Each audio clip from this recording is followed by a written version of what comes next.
Buku Dunia Arab, pengarang Philip Kahiti, halaman 201 sampai halaman 205, Frederick yang memelihara suatu harem adalah setengah timur dalam kebiasaan dan kehidupannya yang resmi. Di istana ini bekerja ahli-ahli filsafat Syria dan Baghdad yang berjanggut panjang dan berpakaian longgar, serta penari-penari wanita Timur dan Yahudi, baik dari timur maupun dari barat. Ia senantiasa memelihara perhatiannya terhadap dunia Islam dengan jalan mengadakan hubungan-hubungan politik dan dagang, teristimewa dengan Sultan Mesir. Untuk keperluan percobaan-percobaan tentang pengeraman telur burung unta dengan sinar matahari, didatangkannya ahli-ahli dari Mesir. Dari Syria didatangkannya ahli-ahli pemburu burung elang dan ia hadir ketika burung-burung itu dilatih. Serta dengan menutup mata burung itu ia mencoba menetapkan apakah dengan alat penciumnya burung itu dapat mencari makanannya.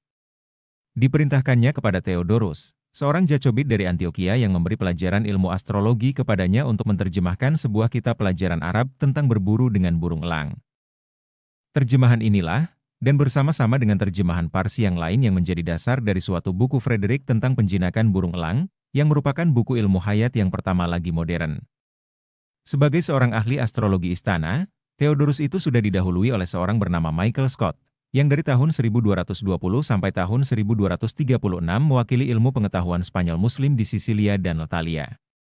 Untuk keperluan Kaisar, Scott membuat dan bahasa Arab suatu ringkasan bahasa Latin dari kitab-kitab ilmu hayat dan ilmu hewan yang ditulis oleh Aristoteles dan yang memuat ulasan-ulasan Avicenna. Buku ini dipersembahkan kepada pelindungnya itu. Penyelidikan eksperimental dan penyelidikan mendalam yang sudah hampir modern bentuknya ini sangat khas bagi istana Frederick menyatakan permulaan Renaissance Italia.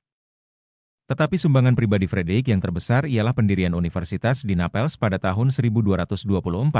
Suatu universitas pertama di Eropa yang ditegakkan dengan sebuah piagam yang jelas dan terang. Di sini ia menghimpun sebuah kumpulan besar naskah-naskah Arab. Buku-buku Aristoteles dan Averroes yang disuruh terjemahkannya, dipergunakan dalam daftar pelajaran, salinan-salinan terjemahan tersebut dikirimkan ke Universitas Paris dan Bologna. Thomas dari Aquino adalah salah seorang mahasiswa dari Universitas Naples. Selama abad ke-14 dan abad-abad berikutnya, kitab-kitab pengetahuan Arab merupakan bagian yang penting pada berbagai universitas di Eropa, termasuk Oxford dan Paris, walaupun sesungguhnya dengan tujuan-tujuan lain, yakni untuk mendidik pendeta-pendeta Katolik ke negara-negara Islam. Sebagai titik persentuhan dari dua lapangan kebudayaan, maka Pulau Sisilia teristimewa merupakan alat penghubung untuk meneruskan pengetahuan kuno dan pengetahuan abad pertengahan. Rakyatnya sebagian terdiri dari elemen Yunani yang berbahasa Yunani, sebagian dari elemen Muslim yang berbahasa Arab, dan suatu golongan sarjana yang paham akan bahasa Latin. Ketiga bahasa tersebut senantiasa dipergunakan dalam daftar-daftar resmi dan piagam-piagam raja, seperti yang juga dilakukan oleh rakyat Palermo yang paham akan banyak bahasa itu. Sejak raja-raja Norman dan para pengganti kerajaan Sisilia menguasai bukan hanya pulau itu saja, tetapi juga Italia Selatan, maka merekalah yang melupakan jembatan untuk menyeberangkan berbagai-bagai kebudayaan Islam ke semenanjung Italia dan Eropa Tengah. Pada pertengahan abad ke-10 kelihatanlah jejak-jejak ilmu pengetahuan Arab di sebelah utara Alpina. Buah pikiran Dante tentang suatu dunia lain, sungguh pun tidak berpangkal pada timur, walaupun ia memperolehnya dari pengetahuan bangsa-bangsa Eropa. Penerobosan yang datang dari timur melalui berbagai-bagai saluran dapat dibuktikan, baik dalam lapangan seni maupun dalam lapangan ilmu pengetahuan dan sastra. Lama sesudah Sisilia dan bagian selatan semenanjung Italia jatuh ke dalam lingkungan Kristen, tukang-tukang dan seniman-seniman Muslim terus menjalankan pekerjaannya, seperti ternyata pada mosaik-mosaik dan prasasti-prasasti gereja Palatin. Pabrik tenun yang termasyhur dan yang didirikan oleh raja-raja Islam di istana kerajaan Palermo. Itulah yang membuat pakaian-pakaian kebesaran istana raja-raja di Eropa yang bernaskahkan naskah-naskah Arab.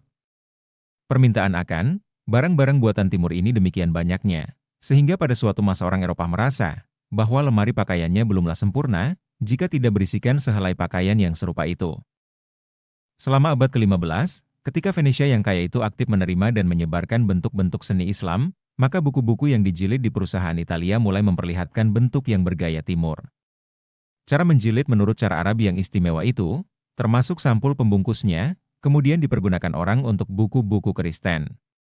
Pada masa yang bersamaan dengan itu di berbagai-bagai kota Italia seniman-seniman timur mengajarkan metode-metode baru untuk mengerjakan dan menghiasi sampul-sampul kulit. Selain daripada itu, Venesia menjadi pusat dari suatu pekerjaan tangan Arab yang lain, yaitu kepandaian menatahkan perunggu dengan emas dan perak dengan tembaga.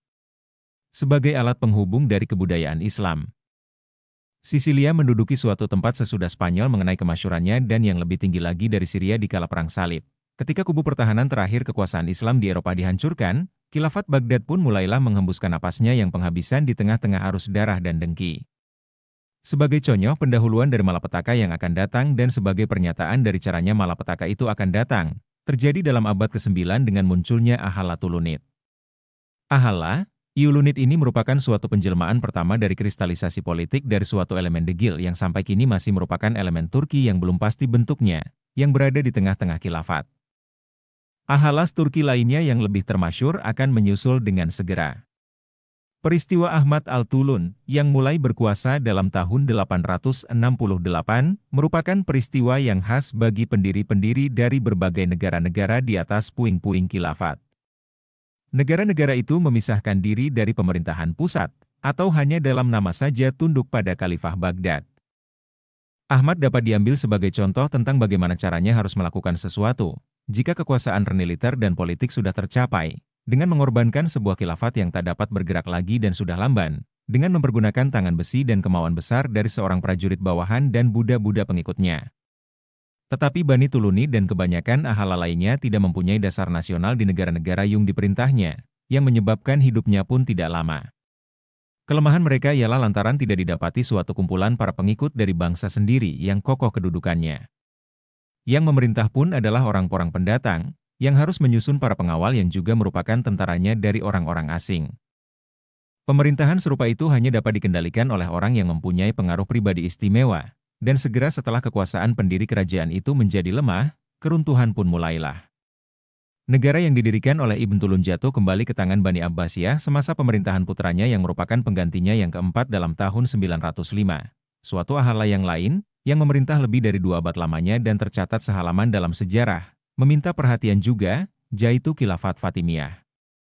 Ahala inilah satu-satunya aliran Syiit yang penting dalam Islam yang dalam tahun 909 menobatkan dirinya di Tunisia sebagai suatu tantangan yang dengan sengaja direncanakan terhadap kepala agama dunia Islam, yang diwakili oleh Bani Abbasiyah di Baghdad.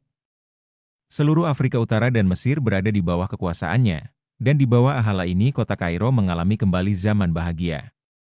Walaupun zaman itu gemilang, namun umur ahala Fatimiyah tidak panjang.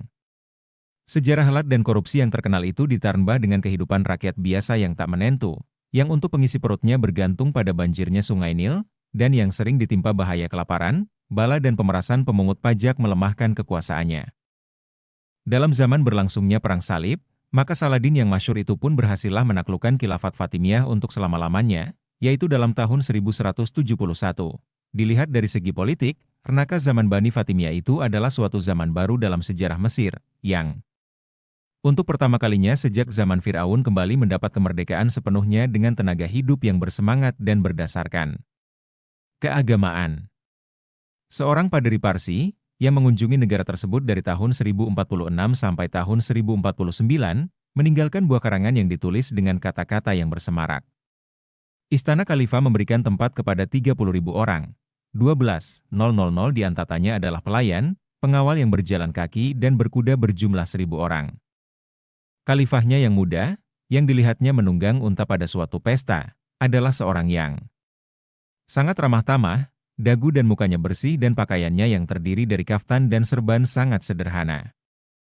Seorang pengawal memayungi khalifah tersebut, payung itu bertaburan intan yang mahal. 7 buah kapal yang berlabuh di tepi Sungai Nil, masing-masing berukuran 150 elo panjang dan 60 elo lebar. Khalifah itu mempunyai 20.000 rumah di ibu kota, yang kebanyakan dibuat dari batu dan bertingkat 5 atau 6, kemudian sebanyak itu pula jumlah toko-toko yang disewakan seharga 2 sampai 1/10 dinar sebulan.